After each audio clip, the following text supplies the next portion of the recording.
Okay, today we're going to talk about several things.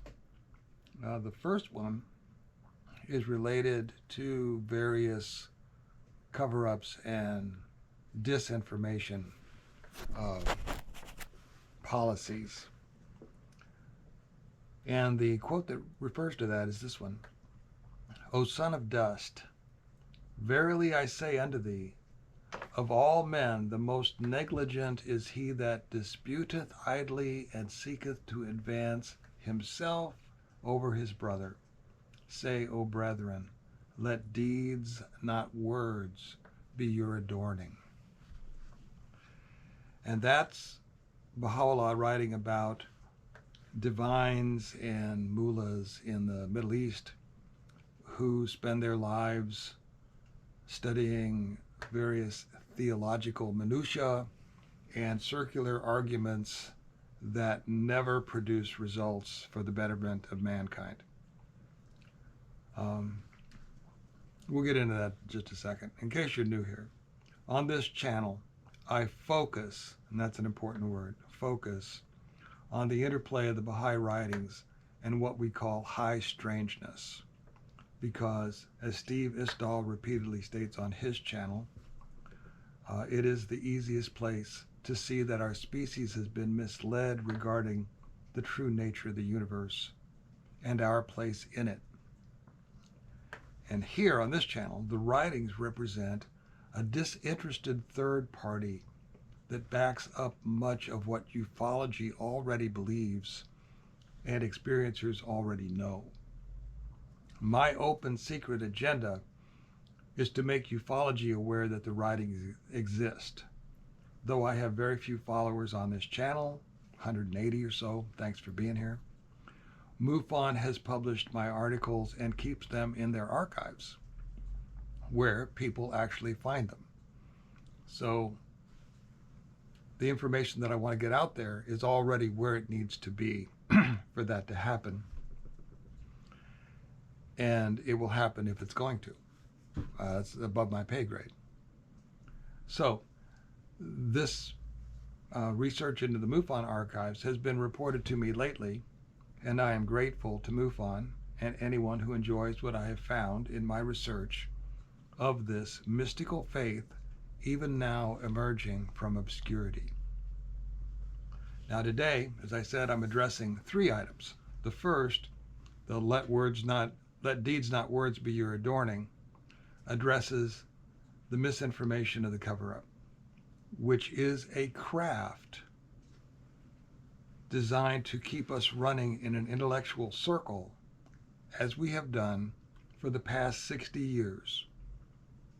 That's by design, by not quite asking the right question. And regarding the denial of ET, which is now coming to an end, or hitting sticks against trees and whooping in the night to call in large bipedal animals, or to tell you that your psychic abilities are just the 5 senses and that's all you need. For my part, I'm no longer interested in opinions. That's why I try not to give you my own, because opinions are just opinions. So I try to tell you what the writings have to say, and I try to apply them because they are not my opinion. And I'm not asking you to believe anything that the writings have to say spiritually or religiously. That's entirely up to you. They simply represent another point of view that might help you ask a better question. My other secret agenda is that if you find that the writings support what you already believe and nobody else does, as we delve deeper into them, you may find that they also support more and more things that you believe, to the point where maybe you will delve into them yourselves to answer the questions about ufology. And that's a slippery slope, because if you're new to this, you will quickly find out that it leads to existential questions. And that's where religion and faith and spirituality does its work. So I'm going to read you a little bit more about what Baha'u'llah said about disinformation campaigns in general. In his tablets, Baha'u'llah counsels the believers to study sciences and arts as are useful and would further the progress and advancement of society. He cautions against sciences which begin with words and end with words, the pursuit of which leads to idle disputation. That's probably why Baha'is don't get involved in partisan politics. As a historian, I know that Ulysses S. Grant, back during the Civil War, said that the best way to just figure out if an order was a good order or a bad order was to follow it to the letter. And if everybody is unified behind that order and it's a bad order, you will quickly figure that out. But if everybody is fighting the order all along the way, you'll raise enough smoke and dust that you'll never know. And that may have some applications in our current situation on this planet. So to go on, Shoghi Effendi, the guardian of the Baha'i faith, in a letter written on his behalf, likened sciences that begin with words and end with words to fruitless excursions into metaphysical hair-splittings. And in another letter, he explained that Baha'u'llah primarily intended by such sciences are those theological treatises and commentaries that encumber the human mind rather than help it to attain the truth. And such academic pursuits as begin and end in words alone have never been and will never be of any worth. So the point is, it is incumbent upon, this is from the writings, it is incumbent upon thee to summon the people under all conditions to whatever will cause them to show forth spiritual characteristics and goodly deeds, so that all may become aware of that which is the cause of human upliftment. Now that is not what is going on with regard to the disinformation regarding photos, footprints, sightings, any of that. Instead of following the data just to say, well, that can't exist. Which brings, I think, me to the second part that I wanted to get to, is that just a few days ago, my son showed me another inside-out deer carcass, which would be the fourth that we found on this farm. And I looked at it, and it was, I'll show you the photo. I'll put the photo up on here.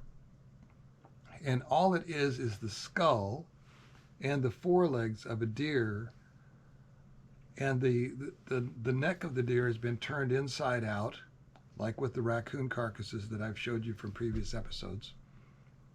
And the meat is all gone. There was no blood. And it had definitely not been killed. It's like 200 feet from the house. But it had been carried here, and part of it had been eaten. And again, there's not a lot of evidence of coyote, fox predation upon this thing. So I called a friend of mine who is not a believer in this stuff, and we don't talk about it, and I didn't mention it to him when I had him come over. And I asked him what he thought of it, and he said, well, here's what I think that is. When you go hunting for meat for the freezer and you dress out a deer, the easiest way to pull the hide off is inside out. That's what humans do. That's what intelligent beings do. That's the simplest way. And then they would cut the head off and take all of the meat along the neck and the shoulders and everything, and they would cut the arms off, the front legs off at the elbow, and pull them out, and you would be left with this pelt, which is these things in it. And one front leg had been pulled inside out, and the meat had been eaten off of that. The other leg had not been touched. And the skull was still attached, as you will see, at the top of the head.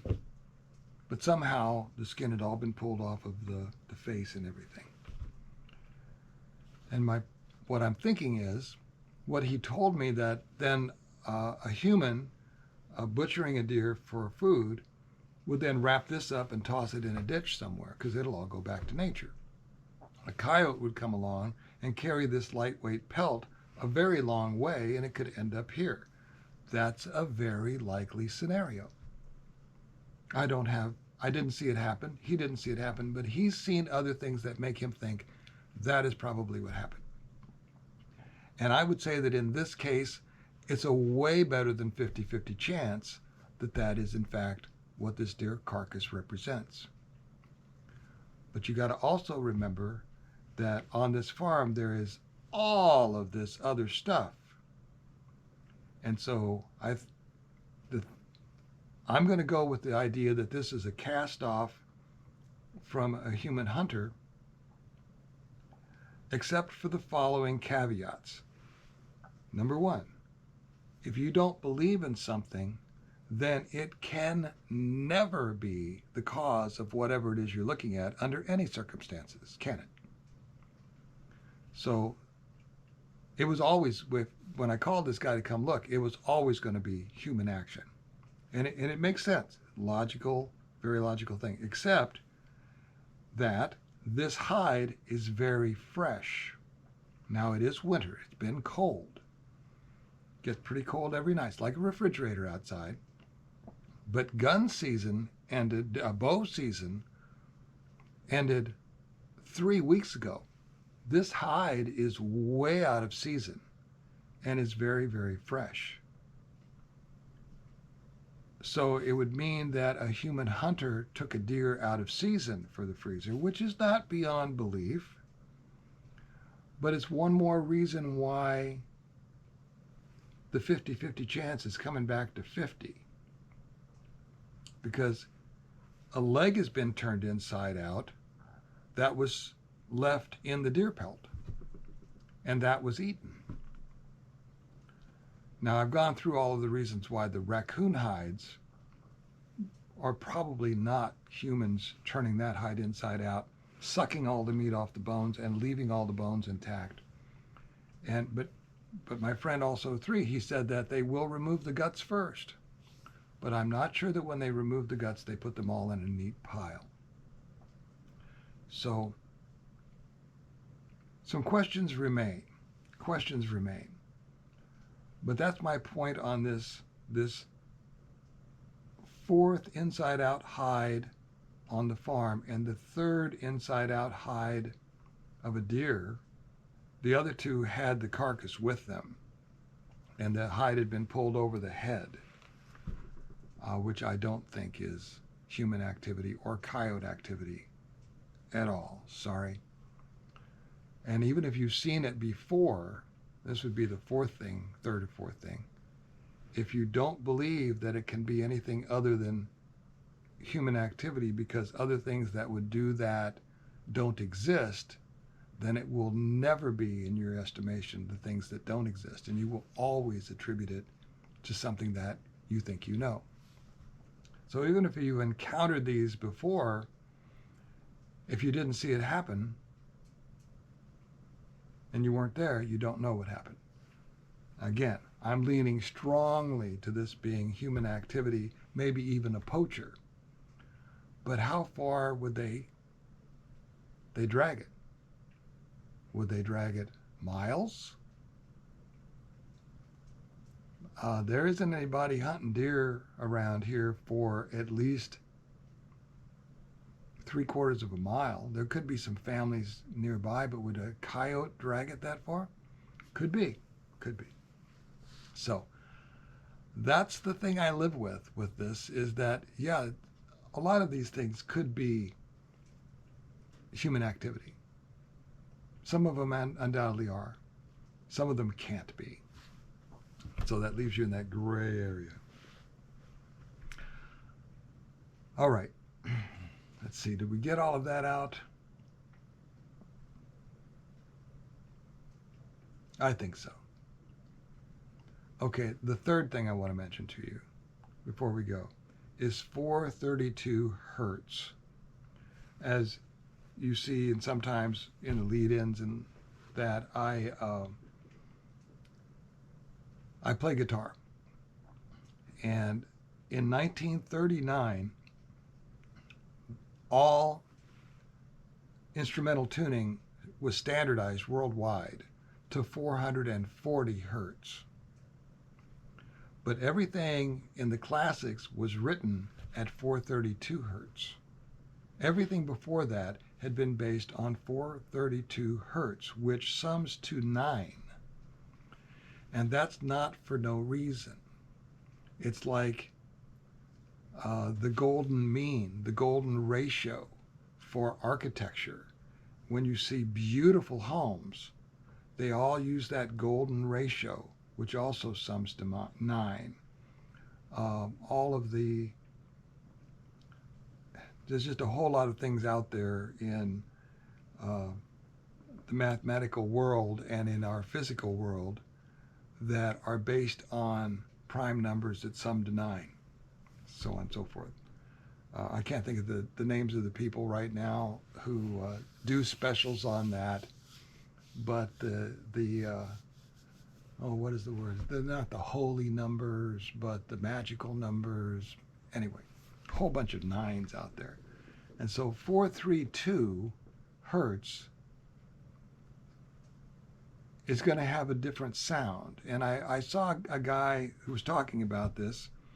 I ended up ordering a tuner for my guitar that can tune it to 432 hertz. And I'm going to try to gather a group of like-minded musicians to play and practice and play music together in 432, just as a project to see how that goes. And I'm doing it because to communicate with other non-human intelligences, we may need to raise our vibrational level. And I don't think you're going to do that as easily at 440 hertz, which just is an arbitrary number, as you would at 432, which may have significant benefits that we have never even studied. Because in the age of very modern science, music doesn't do that and is totally discounted. I mean, they'll try to play nice music to relax you, but it's not like the vibrations fit with the rest of the world necessarily. Just something else I'm thinking about to go back to, I know what I was going to tell you, is the guy that did this played a little bit of Beethoven or Brahms, and he played a segment in 440 hertz, and then he played it again tuned to 432 hertz, and the two were not the same at all.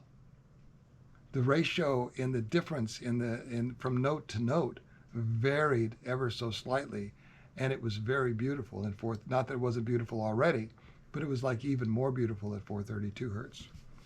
So we'll see if House of the Rising Sun sounds better at 432. I'm not sure it will, but it may sound different, and I can't wait to find out. So thanks for being here. That's what I'm thinking about today. And the things that begin and end in words are not, he's not talking about reading, writing, typing, writing novels, writing papers, expressing yourself. That's not it at all. Things that begin and end in words are the things that don't produce a result. So that's what he's talking about, I believe. And if you want to vet that stuff, go to Baha'i.org/library, type in Deeds Not Words, and you'll find all the stuff that I just mentioned and more. Thanks for being here. I'll see you later. Bye.